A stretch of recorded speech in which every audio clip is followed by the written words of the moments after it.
అసలు ఈ రోజు పూజ చేయడం అనేటటువంటి దాని వల్ల వచ్చే ప్రయోజనం ఏమైనా ఉంటుందా?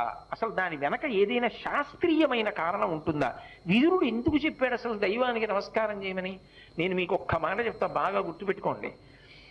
ఎవరు పూజ చేస్తున్నాడో వాడు లోకము చేత పూజింపబడతాడు. నేనన్న మాట బాగా పట్టుకున్నారా? ఎవరు పూజ చేస్తాడో వాడు లోకము చేత పూజ అందుకుంటాడు. అదేమిటండి మీరు అన్న మాట మాకు బాగా అర్థం కాలేదు, మీరు ఏదో అన్నారు బాగుండదని అన్నాను అంతే అంటారా? మీకు వివరణ చేసే ప్రయత్నం చేస్తా. పూజ అంటే ఏమిటి? పొద్దున్నే దేవుడి దగ్గరికి వెళ్ళో దీపం పెడుతున్నా, ఎందుకు? ఎవరు భగవంతుడు?